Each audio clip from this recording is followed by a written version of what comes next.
The second stop on Season 5 of the PokerStars.com European Poker Tour is London, England. The biggest names in poker have packed their passports, bagged up their bankrolls, and headed for the UK's capital, where the first prize is a cool £1 million.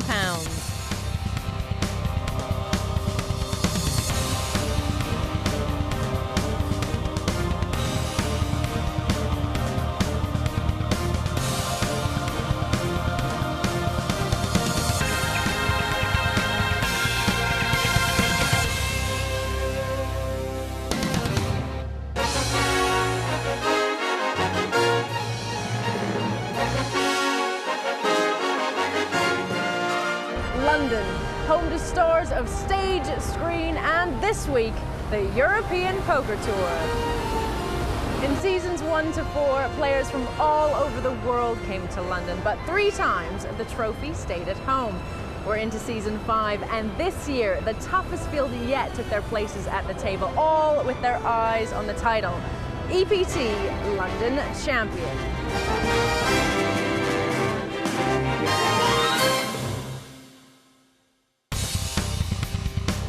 596 players entered here in London. That's the biggest ever field for a London EPT, and that's created the biggest ever prize pool for this event. In fact, over £1 million more than season 4. First place takes home a cool £1 million. There are some familiar faces among the 32 players remaining, including Ian the Razor Fraser. You know, I ain't got bundles as guys with 3 and 4 times the amount of mine, but I'm no stranger to coming into near and final tables with a shorter stack. Of course, my ambition for this tournament would be to win it, but any place on the final table will also be very nice. It would be a dream come true. It's my biggest goal at the moment to win a big tournament, and I'm really going to give my best in this situation to make it happen. What is my name? Scotty Wynn, right? But American or European people, they don't know how to spell my name, so they say Scotty Wynn. W-I-N, baby, Scotty Wynn. It's time to get over to our first feature table. You play football at Wembley, you play cricket at Lord's, and when you come to London, you play poker in the Vic, a venue steeped in history. I'm Colin Murray, with me, Greg Raymer in the commentary box. Just 32 players left. How you doing, Greg? Cheers, Colin. Doing excellent today. Ready to watch some good poker. Hopefully. Could be terrible. Well, it could be. We'll see how they play. They made it to the final 32. They should know what they're doing. Luck plays a part. It does. It does. You do see players who go deep in big tournaments who are not very talented. But more often than not, especially today, with the fields being so deep in talent, you see really good players at this stage. When you won that $5 million, it was lucky it was raining that day, eh? People stayed in. All the good players, they don't like to get wet. It doesn't rain in Vegas too often, Colin. Especially in the summer. Well, we'll introduce these players to you as and when they get involved in the action. An interesting table, a mix of players who have never been at this level, and such an amazing program with those who've been here before. Well, and we got a first pot going for you already. Philip DeToy versus Johannes Strassmann. Neither has that much of a hand to start with. Strassmann's got ace rag. That's a hand that is always hard to know where you are with it regardless. Yeah, you really need to hit 2 pair or better with a hand like ace-5 offsuit. Really only worth playing in late positions. Well, and that's what he's trying to, take this pot away, and DeToy has apparently decided to play the 6-3. He's going to obviously bluff at this pot at some point. Which may work, because every poker player knows ace rag is always a precarious situation if you don't hit your flop. So still betting here, probably because he has the ace of hearts. So he knows that his opponent does not have the nut flush draw. And, well, that was odd. He's showing it like it's a bluff, but you had by far the best hand, sir. Well, DeToy says his biggest hobby away from poker is drinking, but you never want to mix the two. Well, this could be a sobering hand for Scotty Wynn here. He's all in with pocket sevens. He's gone up against queens, so he's in trouble here, Greg. Well, he's in more trouble after that flop, but, oh, he picked up a straight draw. Nope, not going to be, though. Scotty Wynn, one of the real characters of the last 32, makes it 31. Such a conservative character, and certainly not enough jewelry. I believe you very much. Yes, he needs a couple more of those, but I think he only adds a new one about every year or two when he wins something really big. So with his 50K horse championship under his belt this summer, he's added a new piece of jewelry. Affectionately known as the B.A. Baracus of the poker scene. The toy involved again. Another premium starting hand here, 10-3 off suit. Well, I've never played against Philippe, but if I ever do, I'm not going to be able to fold too often, it appears. Absolutely. Only been playing poker for 3 years. Canadian. Well, some of these young guys, though, they've been playing poker for a year, and they've played more hands than I have in my lifetime because they're playing 30 tables at a time online. Here's a big-time online player, Joe Alpaya. Big Egypt is his internet name. Considered one of the best online tournament players around. He's been here before, finished 16th in our first ever EPT in London, same venue. Yeah, and he made the final table of last season's PCA, Poker Stars Caribbean Adventure Tournament in the Bahamas. The toy makes a strange raise with rag cards. Flop comes down 4-9 queen. Well, he might get away with it here if he fires a continuation bet. Joe Apaya has an overcard with the king, and he has a gut shot straight draw, but those aren't much to hang your hat on. I mean, if he thinks he's drawing, he only has 7 outs, and that's not too many. Bill's going to toss out a bet of 17,000. Obviously, these players are playing more hands than you're seeing, so let's see if there's a little battle here. Will Alpaya have the toy's numbers? Greg said he would find it hard to fold against him, and that's why he's calling it. Joe's going to make the call of 17,000. Well, I don't think Joe is calling to try to hit one of his outs. He's probably calling because he thinks he has the best hand, or because he's planning to bluff here on the turn or the river. In terms of trying to read each other's cards here, especially from Alpaya's point of view, the 2 diamonds really makes no difference. They're in exactly the same state of mind. They can write that card off. Well, basically, I mean, you know, he knows Philippe might have 2 diamonds in his hand, but that would just be a coincidence, and it's not likely. Exactly. 34,000. Phil's going to fire out a bet of 34,000. Let's see if Joe's going to pull off the bluff with the best hand right now. Because if he raises here, he's going to consider it a bluff in his mind. But he knows there's lots of hands he can make fold right now. He can get someone like, you know, with an ace-10 to throw it away, even an ace-king. Yeah, he's just calling. So he's just convinced he has the best hand with king high, I think. Take a peek at the river now. That river card is the 5 of clubs. And again, will make very little difference to this hand. Alpaya's got to have the courage of his convictions here. Well, if he's going to call on the turn, he wasn't getting the right price to call to hit one of his outs. So he had to call because he thinks he has the best hand. And he's just going to have to call here and show down king high, or I'm not going to like the call on the turn. But it's harder and harder. I mean, when someone keeps firing and firing, it becomes that much less likely that they're bluffing. So this can be a difficult call, even if you intended to make it when you called the turn bet. He'll take his time, he'll look for little reads, and he passes it. Also, apparently he decided that Philippe would not bluff 3 times, but maybe bluff twice. Once, twice, 3 times a bluffer. Oh, he just said, I don't think you'd bluff 3 times.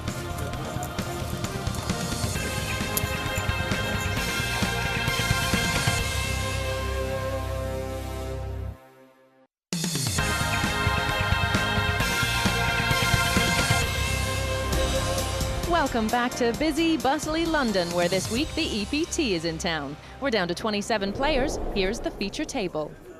Thanks, Kara.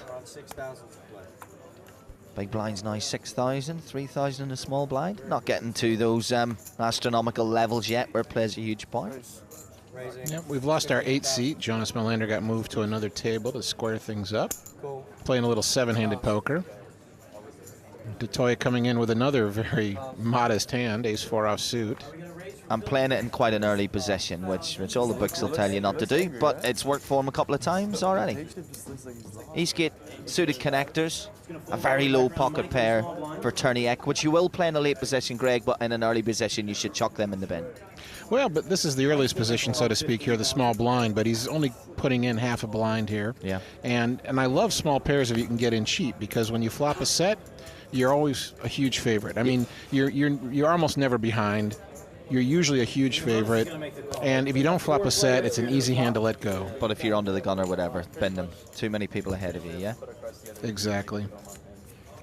Well, we should mention, too, I mean, Peter Eastgate here in the 2-seat, the player with the Queen Jack of clubs, is also going to be playing for the World Championship. He's still at the final table of the main event of the World Series of Poker. Well, right now, the only thing he'll be thinking about is playing this flush draw. Exactly.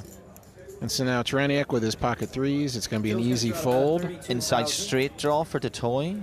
Well, and we know that 2 of his outs are dead, though, but an ace will do it for him as long as it's not the ace of clubs.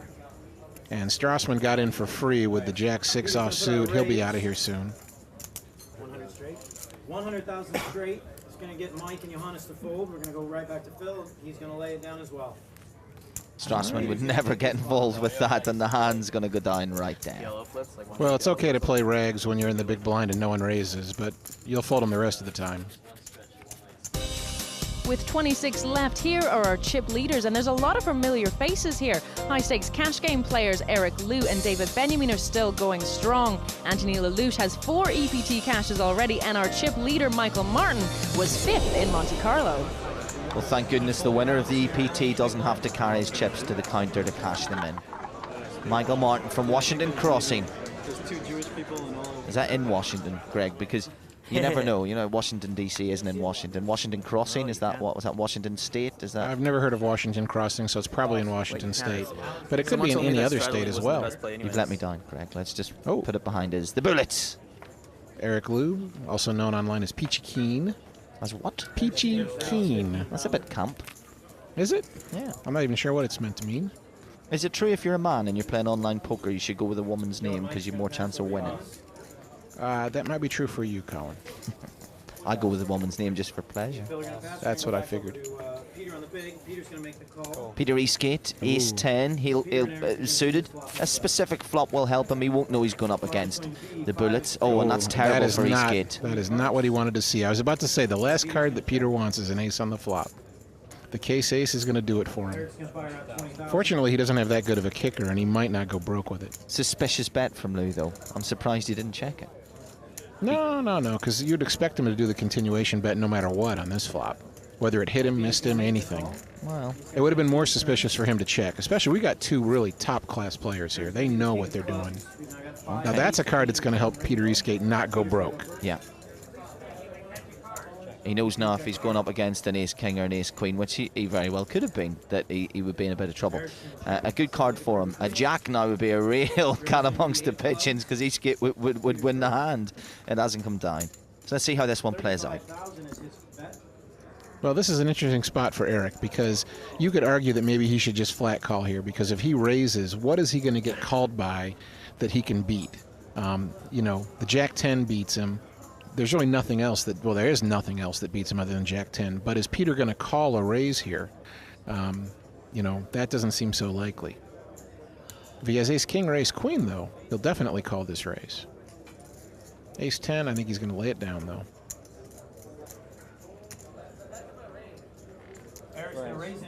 I don't know why players do that. They stack the chips up nicely, and then they toss them in a mess. No respect. Make the dealer restack them and recount them. Their mothers would just be annoyed if they were watching. Well, the only way Peter's going to be able to call this bet is if he puts Eric on a bluff, because any legitimate hand, ace-10 is not going to beat it. This is average poker, though. You would never put him in a bluff. The average player, the amateur player, wouldn't put him in a bluff with the queen and the king down there. He's got to fold. Well, the really weak players, though, the beginning players, they're not going to put Eric on a bluff, but they'll just think they can win because they have top pair. What's happening now is Peter Eastgate from Denmark knows Greg Raymer's commentating in this massive event. He wants FaceTime. He wants to hear what the fossil man thinks of him. I doubt it. He's just trying to decide if Eric is bluffing or not, and he makes the right decision. Absolutely. That's one of the reasons he probably made the final table of the main event. And Eric Liu does quite well to make some money out of bullets, which doesn't happen too often around a poker table, unfortunately. Well, Eric himself is a self-made poker player, started with $200, ended up with $34,000 in his first stint. A nice guy, I think it's fair to say. Eric, he does a lot of volunteer work with the Red Cross, and he likes to do normal things like watching movies and spending time with friends. Well, I think Eric's done a little bit better than $34,000 in his online career, but that was some of his initial forays into the poker world. I think his favourite film is Honey, I Shrunk the Kids 3, which does go down actually in cinematic history, so we can't fault him for that. Is that like Caddyshack 2? let me tell you something, it Caddyshack 2 is can't hold a candle to Honey, I Shrunk the Kids 3. Okay. I thought that one was the baby blew up or something, right? Was that one? I didn't see that one. Let's see how DeToy actually plays good cards. Yeah, he's got a premium hand here with the ace-king.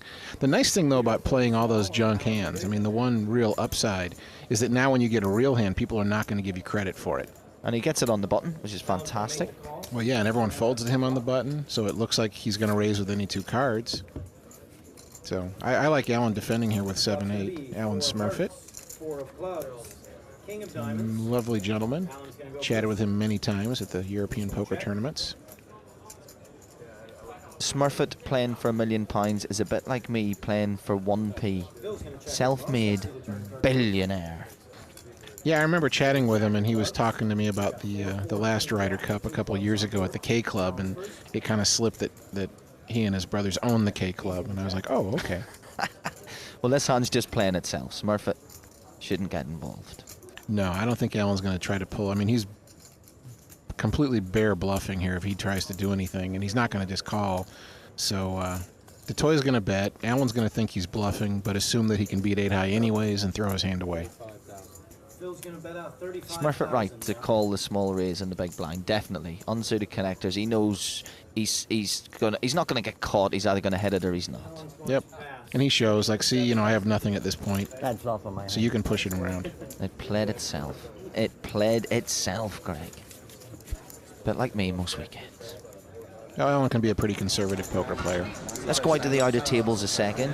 Ian Fraser, who we've seen many times before, he's pushed all in with ace-3 here. We'll just join the hand now. But Michael Martin's a bigger ace. I don't think there's going to be any help for the raiser here, and there isn't. The raiser are raised. With just 24 players remaining, we're down to 3 tables of 8 each. Table 1 features the chip leader Michael Martin in seat 1. Jonas Molander in seat 5 is following up his recent 14th place finish in the Barcelona EPT with another cash here. The last lady left, France's Alexia Portal, is in seat 6, table 2. Not only is she in the money here, but she's also 7 months pregnant. And the now familiar faces at our TV table have just been joined by Poland's Marcin Harecki, and he's under the gun as we rejoin the action. Unfortunate placing of a light on his head.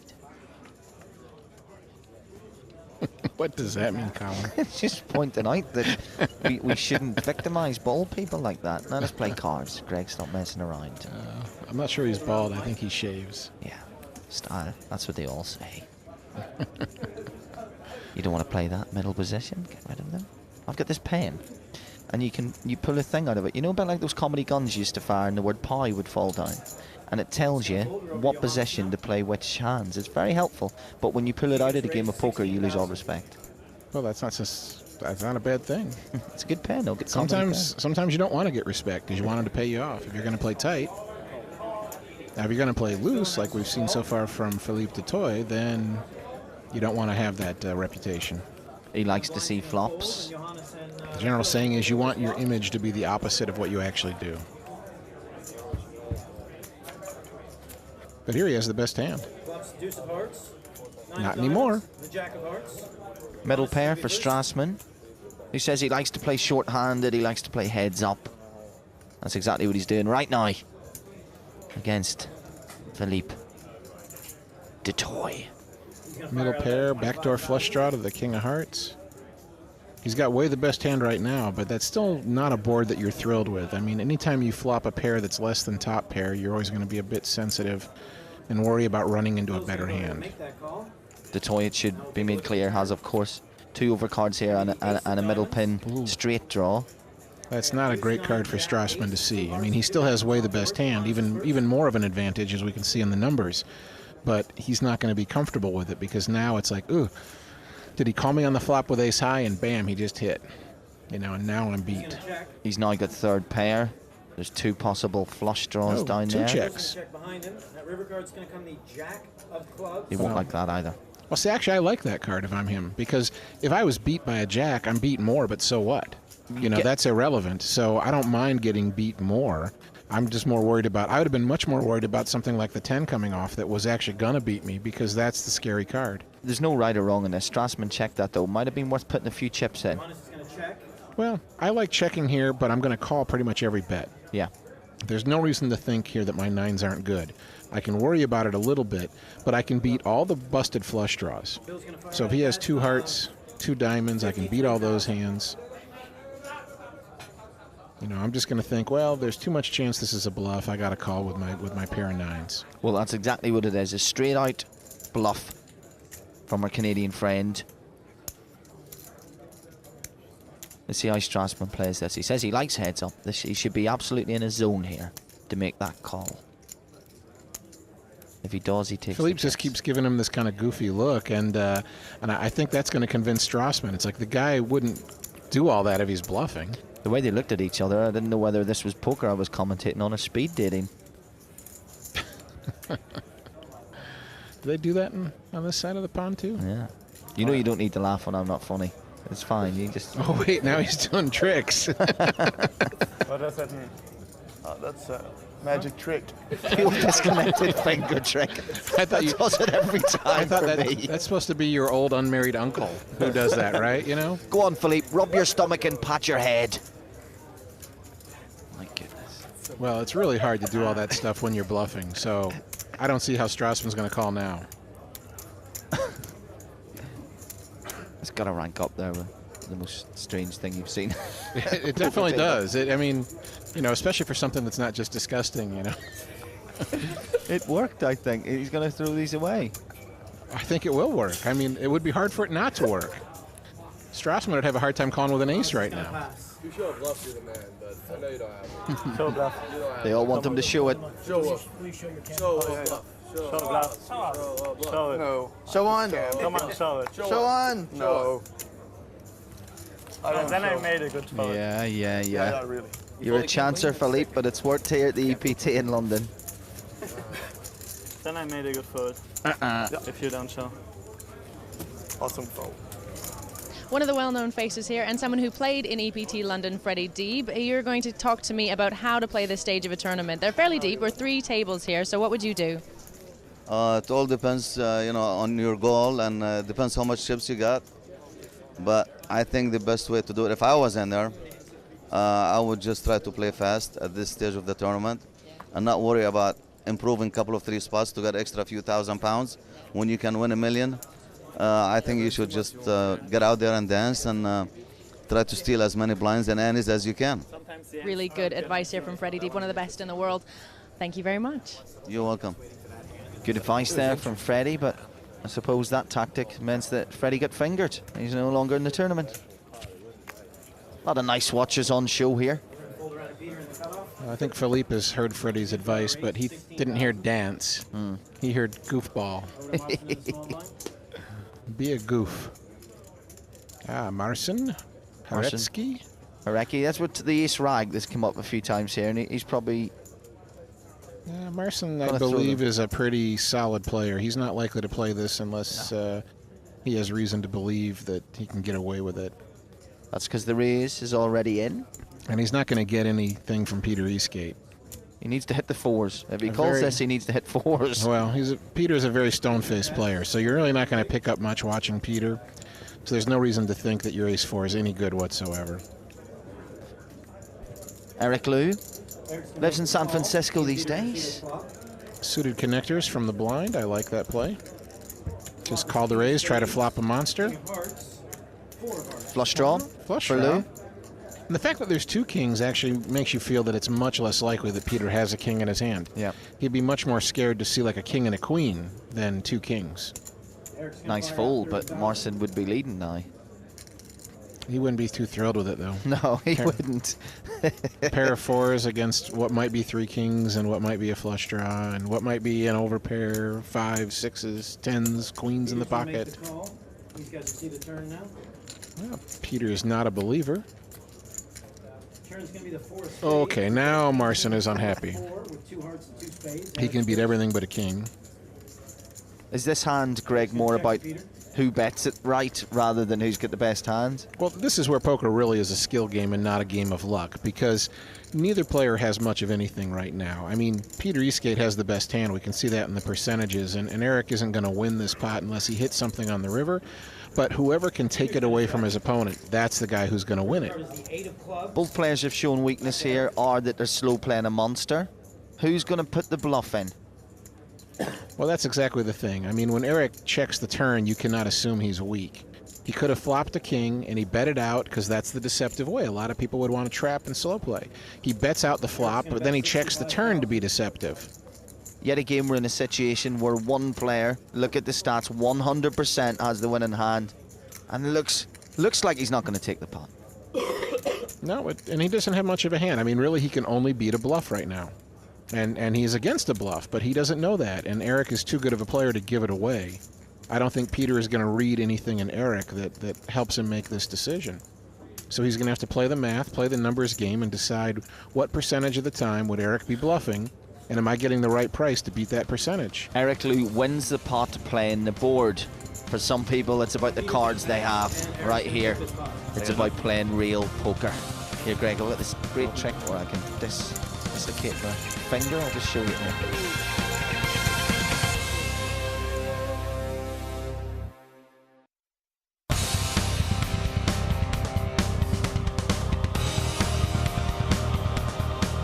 Welcome back to London, where the night is drawing in and the people are going out, including France's Alexia Portal, eliminated in 22nd place. She takes home £16,000 to spend on some baby grows.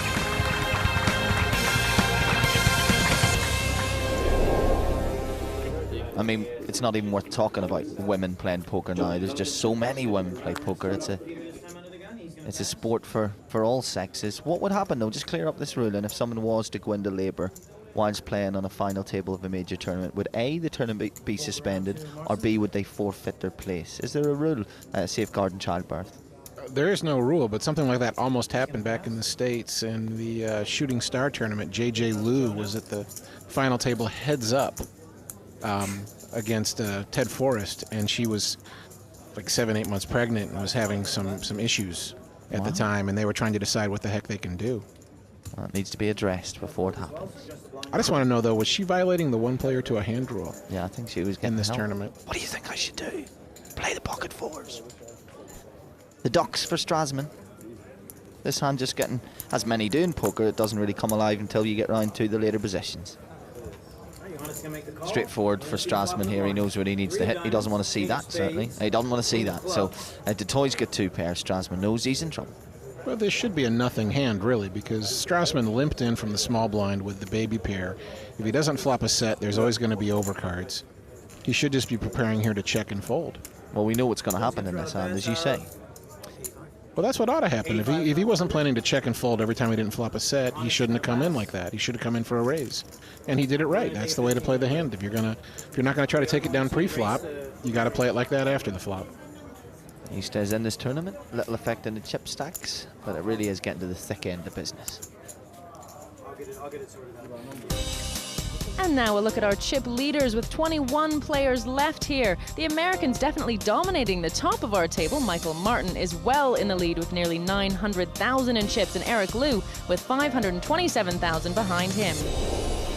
They're playing for the money. They're playing for that beautiful trophy that in no way looks phallic. I mean, it's on the 10. Sunglasses in a dark room. Well, we get a lot of that in the poker world. Ace queen ever. That's only ace king or queens are better. Ooh, Peter Eastgate getting a little adventurous here. Jack 5 of clubs. He's been quite tight so far, hasn't he? It's interesting to see him change up. Yeah, he is in late position, but still, that's an adventurous hand. But no problem choosing to play those hands occasionally. But ooh, you don't want to do it when you're going to run into pocket queens.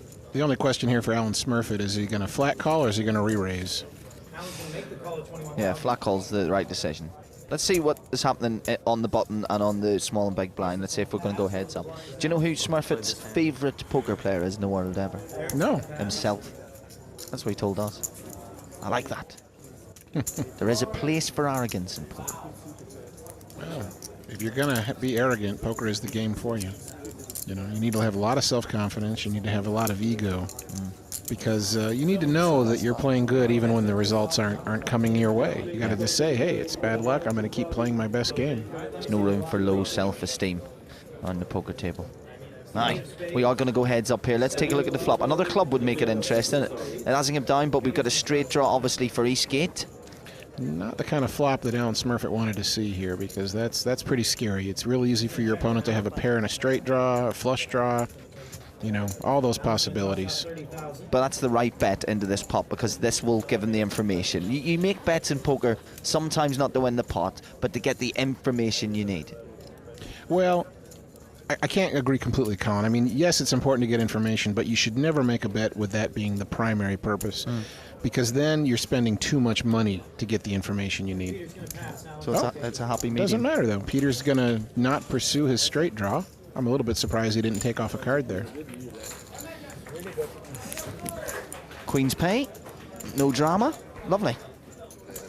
Well, only 3 tables left. Here's one of our outer ones. That looks like Maximiliano Pescatori there against Houston Ilmas. Yes, it is. And Ilmas has him covered here, Greg. Oh, and the pocket 8s are not going to hold, it looks like, for Max. He needs to catch an 8 on the river. Oh, he's caught it. Well, that is a nice little catch. Yilmaz not a happy man there. He's entitled not to be. Ocho alla perestroika. Pescatori, the same, the money maker, ocho. Same as money maker.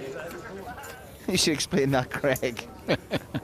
Well, Humberto got knocked out of the 2003 World Championship by Chris Moneymaker when Chris tried to bluff him on the flop. Humberto called all in with aces, and then Chris hit an 8 to make 3 8s on the turn.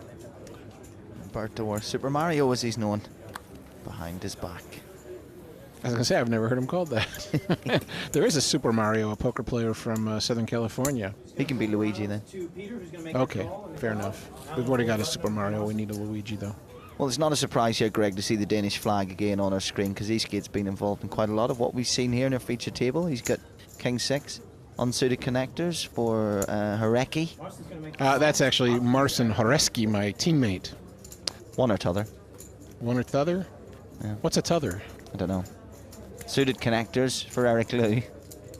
This could be an interesting hand, because it's going to be about the flop, unless somebody puts in a big raise. Well, someone might hit a big flop, but otherwise, Peter Eastgate, he's got the best hand, and he's got the momentum, because he's the one who came in raising. Absolutely. He's got top pair at the moment. Then the king comes out, he's got the top 2 pair as it stands.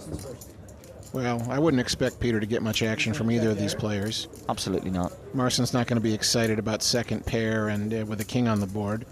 And Eric only has a gut shot straight draw. He needs a 7 to make the nuts. But it can't be the 7 of hearts. He's going to bet out 18,000. 18,000 into the pot. We should see a couple of relatively quick folds here unless someone decides to make a move. Absolutely right, Greg. Got that one spot on. Oh, Marcin might think his pair of 6s is the best hand. I think he's just playing with his chips. It could be either way here. He's got to make a decision. Could he be thinking, he might say Eastgate could be in a flush draw, I'm going to see another card. No, folds it. Well, if I put Eastgate on a made hand or a flush draw, I'd just throw the 6-7 away. Yeah. But if I thought he might have nothing, he might have an ace-queen, an ace-jack. Or even if I think he has me beat, he might have queens, jacks, 10s, 9s, and I can bluff him. But Marcin and Eric both thought better of it. Peter does seem to get a lot of respect.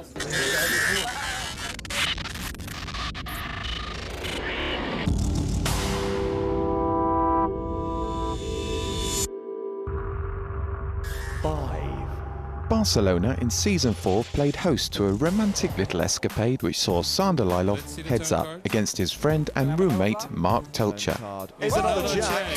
3 of a kind. Sander Lylov moves in front.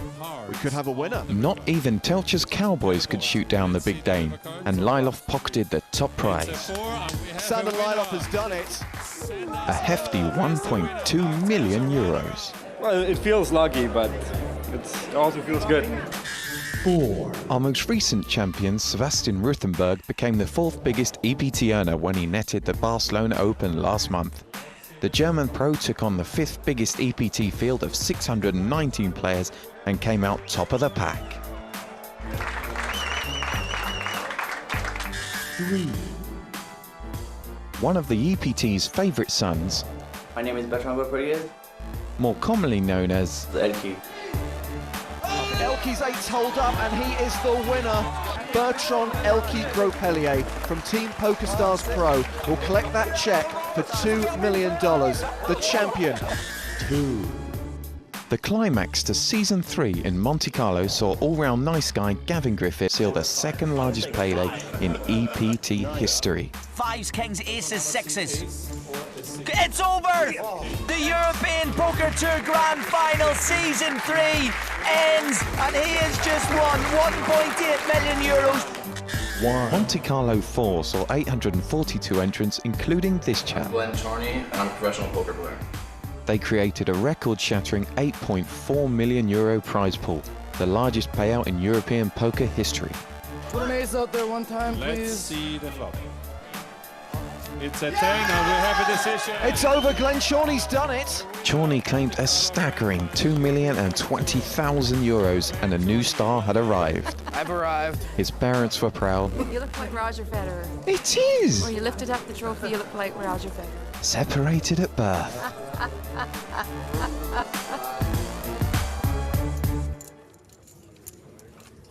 Greg, have you had your hair cut? Because you're looking a bit like Brad Pitt. I hear that a lot. Yeah. Even before the haircut. Separated at birth. Yeah. Either that or maybe Matt Damon. George Clooney. I hear George Clooney all the time. I've got Maria Sharapova's legs. Ace Jack suited for Eric Liu. That's only because you shave them. Middle position on those, so still other cards to see. Pocket 5s, you'll get a call. Not a big enough raise. You're going to want to see a flop with those in that position. I sure would. I wouldn't want to re-raise either if I were Glenn. How did I say Glenn? This is Joe. Yeah, but he looks like Glenn Campbell. You mean the Rhinestone Cowboy? It's uncanny. Wow, we'll create a new nickname here for Joe Alpaya. Instead of Big Egypt, he'll be the Rhinestone Cowboy. I think he's going to be pretty unhappy with me after this show airs. Sorry, Joe. That's not your fault. He looks like Glenn Campbell. Let's hope he doesn't raise, because that would be not a good thing. He should just call, see a flop.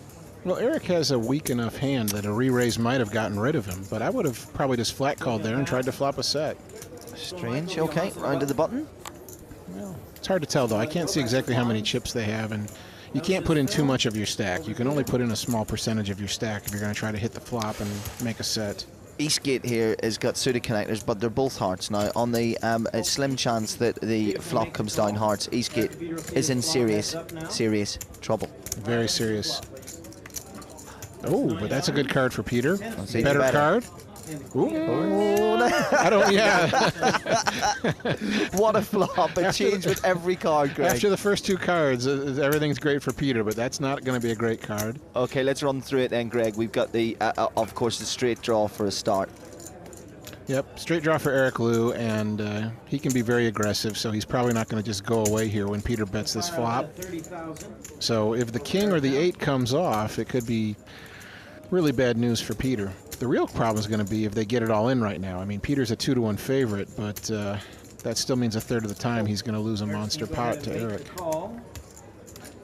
These guys are going to be heads up now, headed to the turn. Let me see the turn, please. The good news for Peter, though, is that an 8 or a king comes off. It's a 1-card straight. That's almost worse than the straight, because now Peter's going to be sure he has the best hand and the best draw. Absolutely. Peter sees this as money for nothing. Especially if a heart comes on the river, there is no way Peter is going to think he does not have the best hand. To have such a good hand and see your percentage increase as the hand goes on by so little lets you know that there's danger. That's a big bet, though. £75,000 into the pot. I think we know the type of player Eric Liu is. He's going to call this. Could he come over the top? He definitely could come over the top here. I mean, if he senses a little bit of weakness, which would be a mistake, but if he senses it, or if he just decides, I have so many outs here that I'm just going to shove, and if you call me, how bad can it be? You know, I've got a third of the deck to beat you with. Yeah. It looks like he's just going to call. Taking his time, being very precise. That's the call. As Greg has already said, a third of the cards left could beat Peter. He's in decent shape at the moment. He's still favourite for this hand, but these are the hands you love to commentate, but don't like to play in as much. Well, they're tough. Oh, there it is. And there it is. Yep, he hit one of those outs, and the good news for Peter is that it wasn't a heart, because now with just a jack being necessary to make a straight, Peter is not going to go broke on this hand. Will he bet it, though? I suspect he's going to just check call here. Peter's going to check. It's over to Eric. Eastgate knows the dangers in the king. Of all the bad cards that could have come down, that's probably one of the least bad for him, as you say. He should save a few quid. Yeah, exactly. This is definitely the card that's going to make him most likely just a check fold. Over $250,000 chips in the pot. What type of bet should Eric be thinking of here to maximise his win? Well, that's a tough question to answer because it depends what he's seen Peter do so far today and exactly how many chips Peter has, but probably about 120 to 150,000. Eric's put out a bet of? Oh, over. A bigger bet than I suggested, but he still might get called here, but probably not. I'd say not. I would say what Eric is actually doing here is he's trying to bet big enough that it might look like a bluff. Sorry about the awkward question there, Greg. I'm the Jeremy Paxman of poker. Well, it's not an awkward question. It's an excellent question. It's just very hard to give you a good answer. I could write a whole book about what you should do in spots like this, and it's all going to depend upon your image, your reputation, your opponent, what they think of you, what you think of them. There's so many intangible factors here that it's impossible to give an exact answer.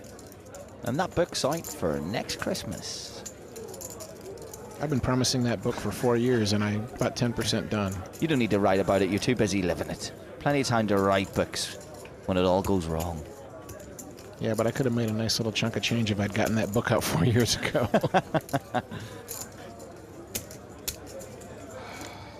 Oh, he's going to get away from it. Eric gave him the chance to. It was too big a bet, ultimately. It might have been too big a bet, and if he'd bet more like I suggested, he might have gotten called, but it's really hard to say. I mean, he might have gotten the fold just as often with the smaller bet. Nice hand. Changed with every card. Really nice to watch. Hope you enjoyed that. And we got to consider Eric Lou. He's a real contender now.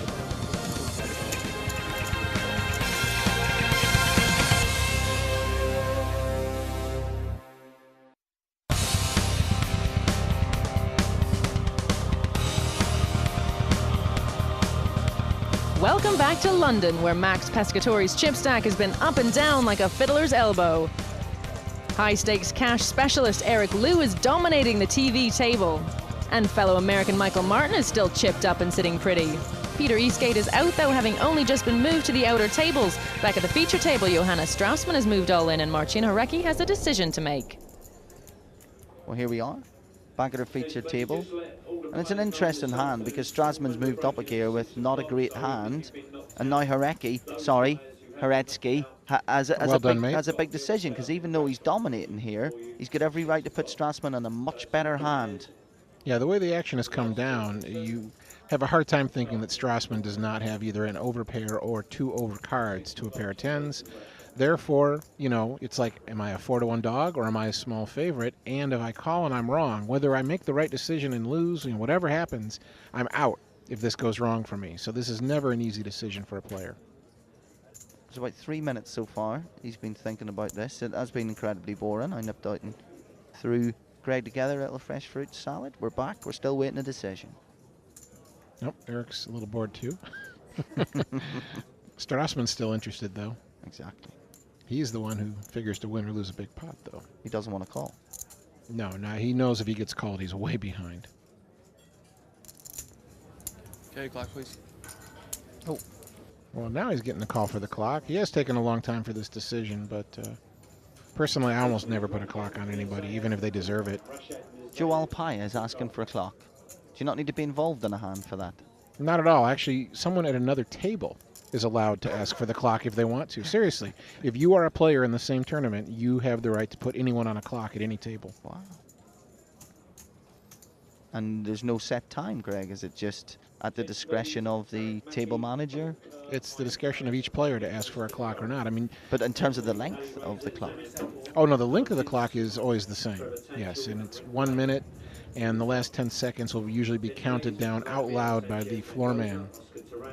And then once they say 0, your hand is dead. So if I say 0 as the floor man and you then say call that instant later, too late, your hand is dead. I've seen a couple of decent length clocks in my time, you know, because I sometimes take a while to make a decision. Well, it's pretty much always a minute, but maybe you play in some strange clubs where the rules are different. Now be a 10-second countdown. 10. Here's the countdown. 8, 7, 6, 5, 4, 3, 2, 1. Lift off! 0. That hand is dead. Oh, sorry, I thought something else was happening there. Yep, as soon as it gets to 0, that's it. If you cannot pull the trigger, your hand is dead. I've never seen that.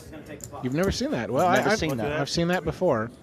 And usually people make a decision at that last second. Sometimes not. And Marcin obviously just couldn't convince himself to call.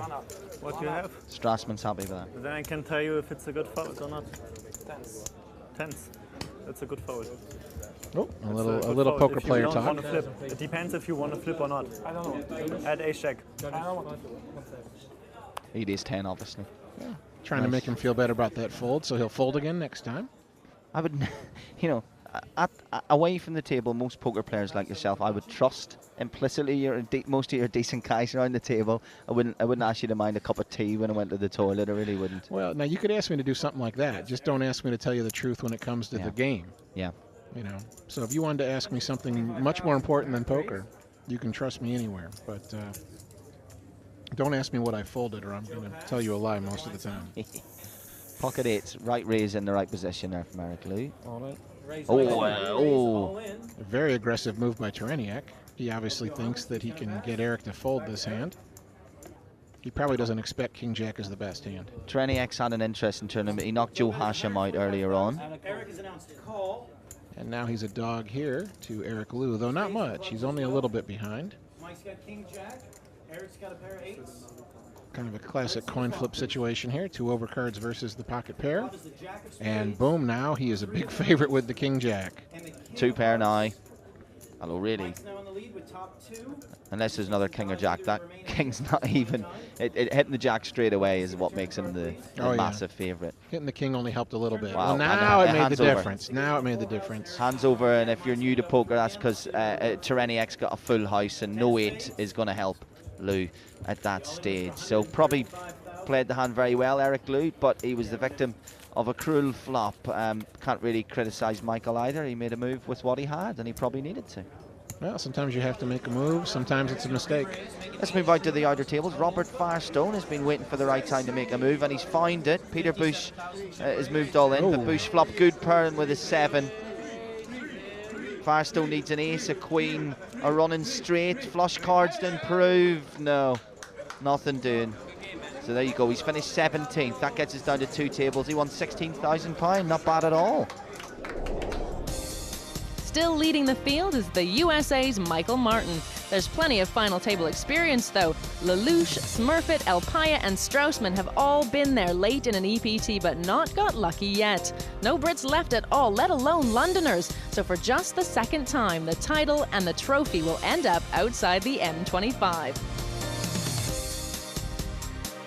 With 16 left, it's time to redraw. Join us next time for a new feature table and some more great poker from the Victoria Casino in London. For now, though, it's time to say goodbye. Until next time.